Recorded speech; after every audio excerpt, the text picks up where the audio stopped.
The Bible works on lunar calendar, not a solar calendar. And it works with the cycle of the moon. And because we're in Adar, we're going this week. We have Purim. Purim is tied to the book of Esther. They rolled dice, in American dice. One, I don't know how now you do a singular for die. They rolled Purim, one per to Purim. They wrote Purim to pick the day they were going to slaughter all the Jews, which became the 14th, 15th of the month of Adar. And so it's called Purim because it's the day that we were supposed to be slaughtered as a people. And it's not a feast of the Lord. Uncle Mordecai, who was Esther's uncle, her name was Hadassah, said, mark these days in the middle of the month of Adar. And we eat Hamantashen for the arch enemy Haman or Haman. He wore a three-pointed hat, so you have a three-sided cookie full of whatever you fill it with. It's sweet, and it's called Hamantashen, which you'll see a lot of them next week. But that's not a feast of the Lord. It just happens because it's a feast of Mordecai said to do it. That in Hanukkah. Hanukkah is also not a feast of the Lord. It has to do with the Maccabean Road. But Pesach, Passover, is one of the appointed times of the Lord. In Leviticus 23, you have the calendar of God. He establishes a calendar, and he puts appointed times on the calendars. And it's introduced in the beginning where it says, Adonai said to Moses, saying, speak to Bnei Israel, speak to the children of Israel, tell them, these are the appointed, the Hebrew is Mo'adim. You can translate that feast, festivals, anything. Appointed times, it just doesn't translate well. One Mo'ad and many Mo'adim. And tell them, these are the appointed Mo'adim of Adonai, which you are to claim as holy convocations, my Mo'adim. These are not Jewish festivals. These are not Israel's festivals. They are God's festivals. And we are to mark them because God established them. And the first one he established was, of course, Shabbat, because that happened before Moses, because that happened at the time of creation. But when you get down to Passover or Pesach, it says during the first month on the 14th day of the month in the evening is Adonai's Passover. So it's the 14th day of the month. Today this is called Tishri. At this time in the Bible it was called Abib. It changes. It's been, centuries, and it changes. But it's the first the first month on the 14th day of the month in the evening. So it's in the evening. It's at twilight, just when the sun starts to set to when it sets. It's very, very quick. Is Adonai's Passover. Again, it's the Lord's Passover. On the 15th day of the same month is the Feast of Matzot. For Adonai, for 7 days you are to eat matzah, unleavened bread. And so the evening is the Passover, Pesach, okay? And then the first day, once the sun sets, is unleavened bread. 7 days you eat unleavened bread. Matzah, one matzah, two matzot. Comes in boxes. You can get them at Publix caters to the Jewish community. I don't know who else does, but it looks something like this. This is Straits. You can get Manischewitz. You can get any Jewish brand of matzah. These are Passover matzah, which I'm not worried about it, but it means something. In Exodus 12 is the original Passover, if you will. This is what happened in Egypt with Machat Bakorot, the 10th plague. The other 9 plagues had made judgment against Egyptian gods. But the 10th plague was a judgment against the firstborn because Egypt had oppressed God's firstborn, Israel. It cost Egypt their firstborn. It was called Machat Bakorot, which And anyway, in that, it's chapter 12. Now Adonai spoke to Moses and Aharon in the land of Egypt, saying, this month will be the beginning of months for you, the first month of the year to you. Now, it doesn't say, because this ties to High Holy Days 101, it doesn't say this is the new year. It says it's the beginning of months for you. It is the first month of the year. It doesn't say it's the first of the year. It's the first month of the year. So this slides the new year from the new year back a number of months. Now you have the first day of the month, but first month of the year, but not the new year. Do you understand that? Because it slides the new year to the seventh month, which makes sense. He sets aside the seventh day. He sets aside the seventh year, and he sets aside the seventh month. The new year happens in the seventh month because he said this is the beginning of months for you. It's the first month of the year for you. He didn't say it was the first of the year. He says the first month of the year. And then he explains you take a lamb. If the family isn't too big enough for a lamb, you join with your other families, and it has to be without blemish, and you must watch over it from the 14th day. The whole assembly is the congregation of Israel is slaughtered at twilight. That little window, just as the sun starts to set. They are to take... By the way, it says the whole assembly of the congregation. It doesn't say all Israel. It doesn't say B'nai Israel. And this ties to some interesting theology that I have. They are to take the blood, put on doorposts, cross beam in the house. They are to eat the meat at night, roast with fire with matzah, unleavened bread, bitter herbs. Do not eat any of it raw or boiled, nothing made till evening. And it says, don't eat in this way with your loins girded, your shoes on your feet, your staff in your hand. Eat it in haste. It's the Lord's Passover. It's not Israel's Passover. It's the Lord's Passover. By the way, the angel of death is God. This isn't something evil. God is the angel of death. Okay? For I will go through, God says, I will go through the land of Egypt and strike down every firstborn, both men and women, and I will execute judgment against all the gods of Egypt, because that kind of takes care of them all. I am Adonai. Okay? And he says in verse 13, the blood will be a sign for you on where your houses are. When I see the blood, I will pasach. I will pass over you. Pasach is Pesach, Passover, because it's the Hebrew word that is Passover. So there will be no plague among you when I destroy you, when I strike the land of Egypt. And so one of the things you need to understand is all the other plagues didn't touch the Jewish neighborhood. They were all in the land of Goshen. They were separated in another land. They didn't have it didn't get dark there. It didn't have locusts there. It didn't have gnats there. Didn't have any of the plagues there. God did not, in my opinion. This is my opinion. If you have different opinion, it means you have different opinion. The whole idea of spreading the blood was not for the Jewish nation, it's for the Egyptians. You've seen who's God. If you want God to pass over your house, you better mark it. Because remember, we came out a mixed multitude. God was giving everybody who was in Egypt a chance. He said, if I see the blood, I'll pass over you. He didn't need to mark the Jewish houses because prior to this, none of the plagues hit the Jewish houses. It's not like all of a sudden I forget where you live. Put some blood on your house. That's what I believe. And then verse 14, this is a day of memorial for you. You're to keep it as a feast to Adonai throughout your generations. You are to keep it as an eternal ordinance. A lot of the festivals and appointed times are like that. They're eternal ordinances. We're all supposed to do it. For 7 days, eat matzah. Okay? Matzah is unleavened bread.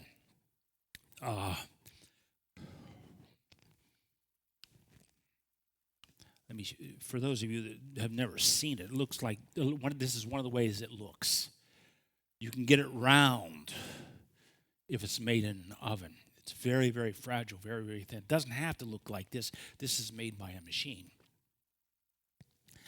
But it's very thin, cooked very, very quickly. Very, very quickly. It has to be. For 7 days, you're to eat matzah. In other words, no leavening of any kind. On the first day, you must remove the chametz from your house. For whoever eats chametz on the first day and 7, the soul shall be cut off from Israel. So if you eat leavening, you're cut off from Israel. You're not put to death like you are for breaking the Sabbath or Yom Kippur. You're cut off from the people. That's a terrible punishment for somebody who's a part of the people of Israel. God says, I'll just cut you off from your people. And in verse 16, this first day is to be a holy assembly, as well as the seventh day, no manner of works to be done in all those days except what is eaten by the person. You may do this. So it's a Shabbat, Shabbatot. It's a Sabbath, not a complete Sabbath, because you're allowed to cook food. On Sabbath, you're not allowed to kindle a fire. Verse 17, so you observe the festival Matzot. For on this day I have brought your ranks out of Israel. Therefore you observe this day throughout your generations. Eternal ordinance during the first month. And the evening of the 14th day of the month, you are to eat matzah until the 21st day of the month. All right? I think I'll put this away. If you have a question, I'll teach that. I don't want to teach that. And so I want to go into what you're signing up for the Seder. Seder means service. It means order. What's order? There's an order of service that helps you understand that you're doing everything the Bible says to do. Bitter herbs, matzot, it ties to the history. This is crooked. This is all you need to do a service, because in the middle you have the Seder, you have the order of service. And you see step 1, step 2, step 2, and you know what it is. If I'm going to bless, if I'm going to drink the first cup, I'm going to say the blessing over the wine. If I'm going to light candles, I say the blessing over the candle. I don't need it all written out. And so what would happen? Go to Yeshua. We're followers of Yeshua. Just like the prophets had a school that surrounded them, Yeshua had a school that surrounded him. They were called Talmudim, English apostles, right? And he trained them. They traveled with him. And then what would happen? The same thing would happen in biblical times as happens today. You don't go to school year-round, because when you get up to a festival, you go home. And so what you do, if you're a teacher, see, I'm a teacher, you are my Talmudim. And your parents send you to me in hopes that you'll learn something. So I'm training you, but now we're getting close to Pesach, and I'm going to send you home. But before I send you home, we have the Last Supper. And the Last Supper was not just the time Yeshua sat with his disciples and walked them through a Seder. It's the Last Supper, when a teacher has the Last Supper with the students before he sends them home, so he doesn't look like an idiot. And he's going to teach them everything about whatever the festival is coming up. So when you get home, your parents don't think you're not learning anything, because you don't know anything. So you brush up on whatever festival. So his Last Supper was the last teaching he did with his school before the Passover. And it's called a Last Supper, because that's what it is. And the order, the Seder, the order has been in place since we left Egypt. It's the same order for the most part. Some things were added throughout history right up until the destruction of the Second Temple. There were some things that were added, some things added after Babylonian captivity. It's been going on for a long time, and it's basically to celebrate redemption, our redemption from slavery in Egypt. They tried to kill us, God intervened, let's eat, And you start by removing the leaven. Removing the leaven is I'll go through that if you want, but it already started at our house and most of the houses here. We know what we're doing. You look in the pantry. One of the things my wife noticed, we have all kind of cake mixes in our pantry. And you can't have any cake mixes in your pantry because that's leaven. And Hinglet raises when you add water to a leaven. And flour, if you add water to a leaven, so you have to get Passover matzah because this has to be cooked within 6 minutes. Because if you add water to flour, it leavens. And so it has to be unleavened. So you have to get rid of all this stuff. And so what we're doing right now, and what you'll see next week, and if you come through, you'll see a lot of baked goods coming in from people who have brownie mixes, cake mixes, cookie mixes in the counter. Got to get rid of all of it. Got rid of it. The toaster has to go. You can't clean out a toaster. You got to go through the house. This is where spring cleaning came from. You clean and clean and clean. There's not a crumb in the house. You can't find any leaven whatsoever. And then you come and you're going to go through an order. And the order in this case is spelled out on this particular plate. And among the things you have is wine or grape juice. I'm doing the Baptist Church, Sarasota Baptist Church right now. I'm only doing one church. By the time it's here, I'll do 3 or 4 churches that do this stuff. Well, they don't drink wine. At our Seder, if you want to drink wine, you want to bring your own wine, you got to pay $15 to bring your own wine because of the rules of the restaurant we're using. If you want to drink wine, we will serve grape juice because there are people who don't like wine. You want wine? Bring your own wine, pay the restaurant $15, and you could drink your own wine. It symbolizes joy. You have salt water, tears of slavery, the departing of the sea, that kind of things.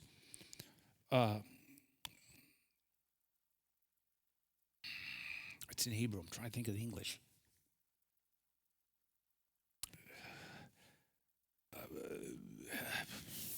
A green vegetable. We were farmers in the land of Goshen. Tammy's not here. I assume we'll have parsley. Something green. We were farmers in the land of Goshen. And that's to remind us all of that. You have a shank bone of a lamb. We used to have a lamb, but God said, slaughter the lamb in the place I will show you. He showed us the Temple Mount in Jerusalem. So that's where we ended up slaughtering the Passover lambs in Jerusalem. He said, because he's in the instructions, show it the place, you will slaughter it in the place I will show you, because he's told us that in Egypt, and we didn't find where he showed us until we ended up in Jerusalem. I can show you some things in satellite pictures about Shiloh, where God put his name and stuff. But the reality, and so we don't have the temple anymore, so we have the shank bone of a lamb. Because we're supposed to eat a lamb, but we don't eat a lamb because there's no temple. And so we eat a roast meat that is kosher. A roast chicken, a roast turkey, a roast beef, anything like that. Anything but a lamb, because the lamb, Messianics, I think it's completely fine for us to roast lamb. I think it's completely legitimate. When we do our own outside of the community, we would do, if I was to do my own at home or join the Brownmans at their house for a Seder, which I haven't heard if we're doing yet or not this year because everybody's busy, we'd probably roast a lamb. It's not, there's something wrong with that. But in a community, because we always have non-believing Jews that come to our Seder, you don't want anything to distract them. Like, oh, you're eating lamb. I want them to think you believe in the Messiah, not worry about what we're eating. So we tend to, then you have a bitter herb, because it says eat it with bitter herbs. A bitter herb in the United States is horseradish. All right? You're going to do that. And then you have betzah. Betzah is one of those odd things. I don't know if it's Theophilus, one of the last high priests before the destruction of the temple, made a decision of halakha, a halakhic decision. He said, we need to add a roasted egg betzah. I can't do it in English. It flows in Hebrew. A roasted egg to the Seder plate. And then the temple was destroyed. We lost the priesthood, and we don't know why he said to put it there. So it's there. The high priest said to put it there. He didn't say what to do with it. So since just before the destruction of the temple, that egg was added, and we don't know what we're supposed to do with it.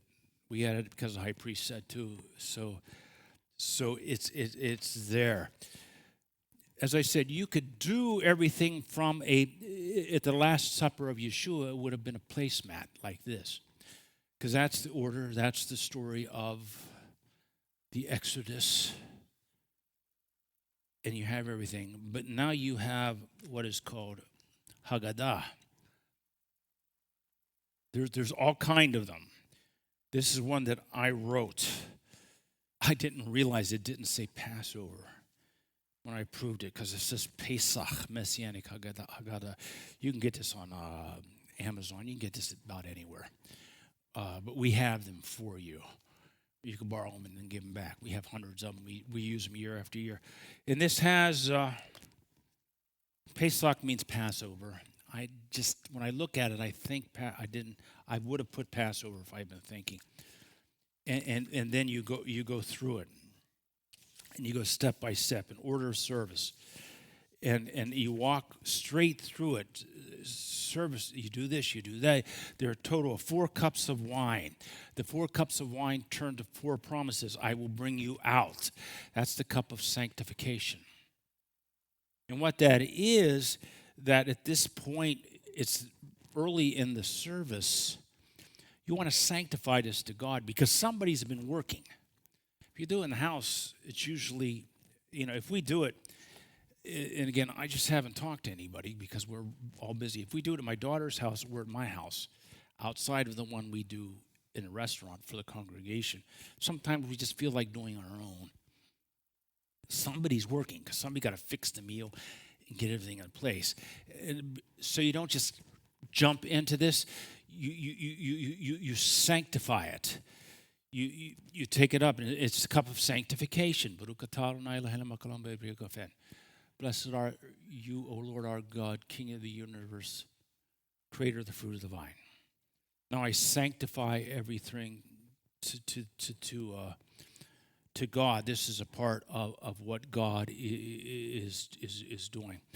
I'm getting ahead of myself because I didn't mention some things, but that's the second one is judgment, has to do with the judgment on Egyptians. The third one is redemption, and the fourth one is Eliyahu, Kosh Eliyahu. You have a cup like this that says Kosh Eliyahu, the cup of Elijah, because there's the thought that the Messiah, Eliyahu, Elijah is going to come and proclaim the day of Messiah. For the cup of Elijah. The fourth one is the cup of Elijah. But you have a cup for Elijah since he might come. And at this point, you send some young person over to the door, open door, and make sure Elijah's not going to come in, take over the Seder. And he has his own special cup. That's the cup of Elijah. You have two candles. You see this in early Friday night services, the 2 candles. White symbolizing purity. 2 candles, creation, redemption. Traditionally lit by a woman, because it's a woman who brought darkness in the world, because it's a woman who first succumbed to the temptation of the adversary in the garden. And since a woman did that, only a woman can bring the light back, which speaks to the virgin birth. And so that is to set apart the day. And then, like I said, you have salt water somewhere on the table. I don't have anything for the salt water. So you start with sanctification. We sanctify this, all these preparation. And then you do erchatz. Erchatz is washing. You're getting ready to eat the food that's on the Seder plate. So you do a ceremonial washing. And there's no blessing. You're getting ready to eat. If you're going to eat, you should wash your hands. This Yeshua at the Last Supper went around and washed their feet. He did it at one of the washings. There's a couple washings. This one is eating this food. But this is erchatz, so there's no washing or no blessing. You just go and wash. You go and wash. And then, now that your hands are washed, you go to karpus, which is the green vegetable, and you dip it in the salt water. You dip it in the salt water. Tears. We were in slavery. God parted the sea for us. We were farmers. and you eat that. Then you start telling the story. Halak ma'anyu, we were slaves to Pharaoh in Egypt. And if the Holy One, blessed be, he had not taken us out of Egypt, we would still be slaves in Egypt. And you start telling a story. But when you get down to the story of the 10 plagues, you hesitate because you're celebrating. Everything's a party. But you don't want to celebrate plagues because our cousins, the Egyptians, paid a heavy price for these slaves. So you take the second cup, which is a cup of judgment, and every time you mention one of the plagues, dome, blood, spill a little wine, or you take a little wine out. Some of the women take a spoon, you take it out. You got to the psalmist says, my cup overflows, full cup is joy. You don't want to rejoice over the Egyptians going through plagues. So you diminish your joy, if you will, and you spill those 10 cups or 10 drops. You can just do this, you can do this, you can do a spoon. I don't know what kind of glasses we're going to have at the restaurant. I don't know how it's going to do anything. And that's going to be the second cup, and your joy is diminished, and you read that. But as you're telling the whole thing, you come to a change that was made by Gamaliel. Gamaliel was mentioned in the Bible because he was the school of Hillel, who was the teacher of Paul, of Shaul, the apostle. Gamaliel said we have to mention 3 things at the Passover, or we haven't. And he added this. This is something that was added. He said we have to mention the lamb, the matzah, and the bitter herbs. We have to mention those 3 things. So we make sure we mention those 3 things, because Gamaliel said, make sure you mention these things. Then you drink the second cup, which is the cup of judgment. Not completely joyful now, because the Egyptians suffered. They suffered, and you just don't want to be, you have to be careful about celebrating somebody else's suffering. Now you're going to do rachatz. Rachatz is another washing. But this is ceremonial washing, so you say a blessing. And we all go and we all wash our hands. At our Seder, I'm sure you'll get up from your table, you go to a washing table, because that's what we do in restaurants. And somebody's there and they pour water over your hands, and then they give you something to dry your hands with. And because you're getting ready to eat. You're getting ready to eat. And then once you do that, you have a matzah tosh. Matzah is unleavened bread. Tosh is bag. This is a matzah tosh. A matzah tosh is divided into 3. 1, 2, 3. There's 3 sections in a matzah tosh. They are 1, but they are 3. You're going to take out the middle one, break it in half. Spanish church is going to enjoy this. I'm putting crumbs on the floor. And you wrap it in a white shmata. Because we are pioneers in the movement, we're old. When we first became believers and the movement was still new, we didn't know how to write Yeshua. Because we didn't know if we could spell his name out, because we didn't spell out the name of God. We spelled G-D on something that might end up in the trash. And frankly, we were trying to figure out, can we write Yeshua on something that will end up in the trash? If you put it in a book, it's fine. But on a shmata, my wife made this. You see, it's why Yud, S-H-U-A, because we didn't know if we could write Y-S-H-U-A. That just means we're old. And if you don't know who we are pioneers in the modern Messianic movement. Before the Messianic movement, there was a Hebrew Christian movement that started in the 18th century and flourished during the 19th century into the beginning of the 20th century. And in the 20th century, coinciding with the liberation of Jerusalem, God birthed the Messianic movement. And I'm among the people that were there at that transition between Hebrew Christian and Messianic. We struggled with things. You don't know what it's like to struggle. Can we be rabbis? Can we have a Torah? Can we meet on Shabbat? Can we spell Yeshua out? Those were all questions we had. You're going to eat the green vegetable, the middle matzah, wrap it. It's ancient biblical Hebrew. And then you get to manishtana. Oh, that reminds me, do we have someone to do the Manishna? Manishna is the youngest person in the family that can chant Hebrew, usually 4 years old, 5 years old, and ask the questions in English. Why is this night different than other nights? In our nights we may eat leavened or unleavened bread. This night only unleavened. Next question. On any other nights we can eat any kind of herbs. Tonight we eat only bitter herbs. Third question.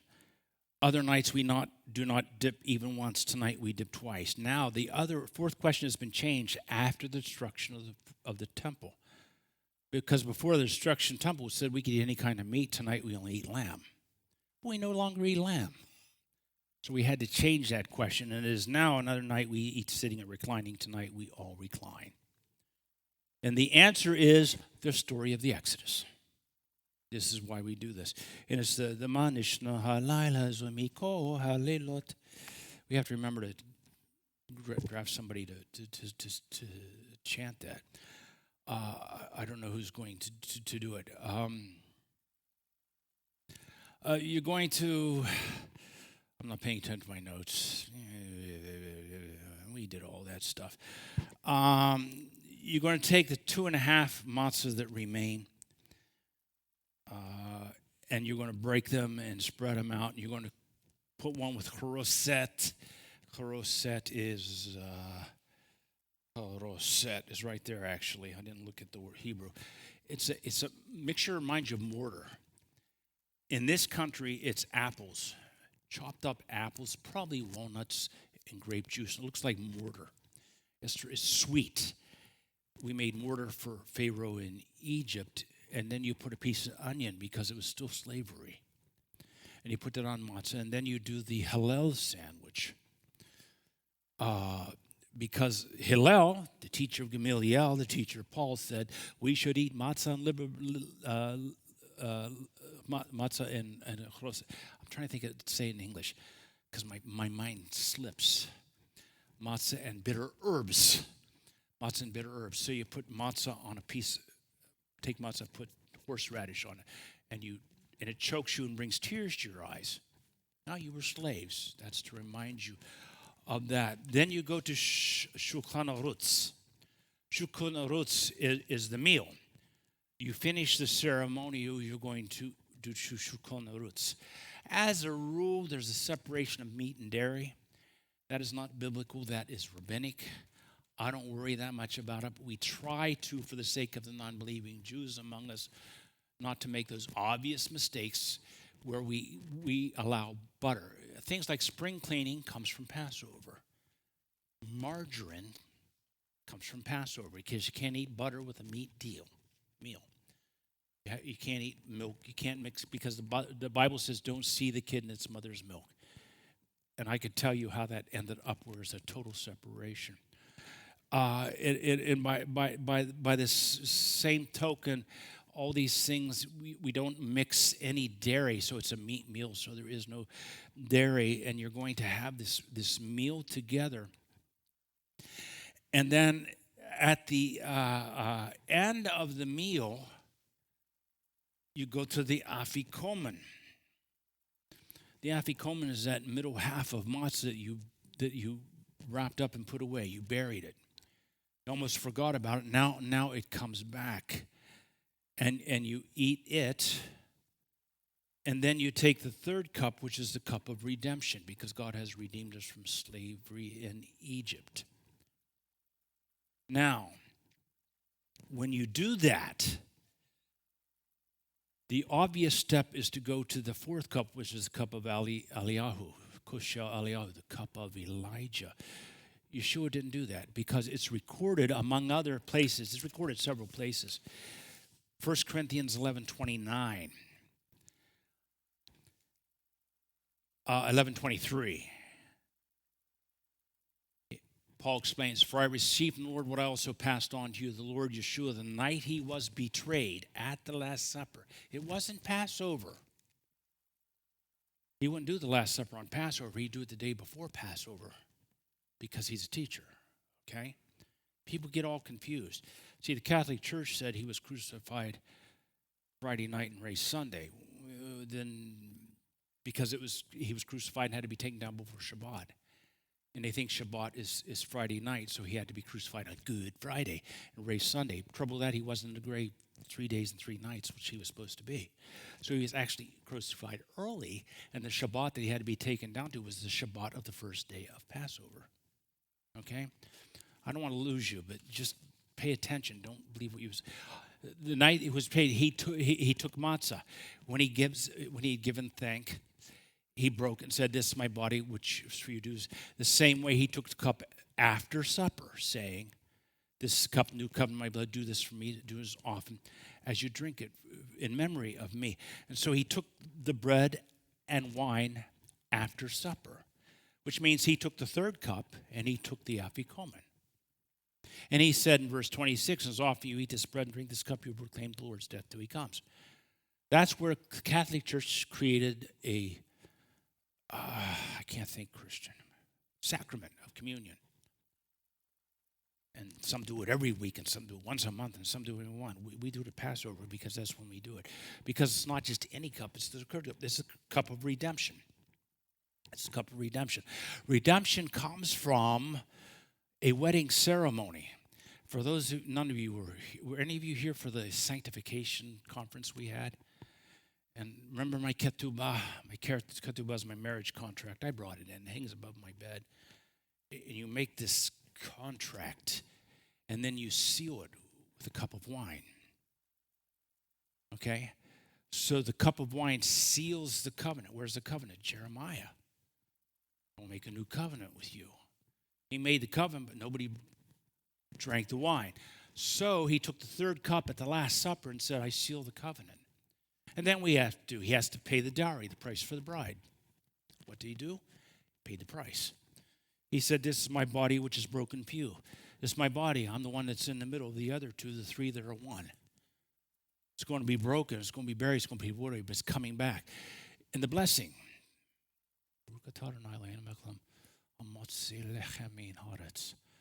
Blessed are you, Lord, who brings forth bread from the earth.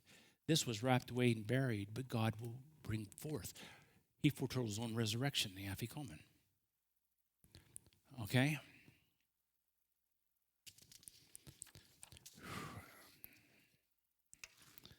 And I have some other scriptures here. I don't know if I want to read them or not.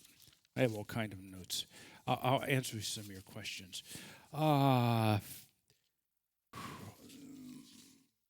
Mark 14 records the actual Last Supper. It says, chapter 14, verse 22 through 26, while they're eating, he took matzah after he offered a bracha, a blessing. In English, "Blessed are you, O Lord God, who brings forth bread from the earth." English. And said, and then he took the cup after giving thanks. He gave and said, "This is the blood for the covenant, is poured out for many. I tell you, I'll never drink the fruit of the vine until I drink it new in the kingdom of my Father." And then they sang the Hallel and went out to the Mount of Olives, which means he drank the third cup and made a big deal of it, but he left the fourth cup sitting there. Why? Because that's when you're supposed to see if Elijah's at the door to foretell the coming of Messiah. Messiah at the Last Supper wouldn't send John over and say, "See if Elijah here is going to foretell the coming Messiah." Messiah doesn't need to know if Elijah's coming to foretell. And so he skipped it. And then you sing the Hallel Psalms, which is what we do. Okay? They went out to the Mount of Olives. So we will actually drink this cup because who knows whether Elijah's coming back before the second coming of Messiah. Some people believe that. I don't particularly believe that. And now, even though we're recording this, do any of you have any questions? Anything you want clarified? Because I'll repeat your question for the people online and answer. Are you kind of so confused you can't? Stephen, this isn't your first.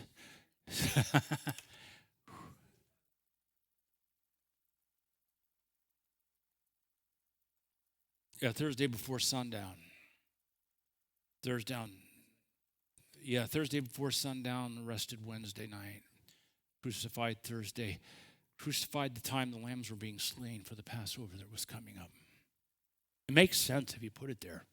Then he's buried for 3 days and 3 nights. Because after sundown on Saturday night, he rose. So Sunday morning it was empty. The Catholic Church teaches he was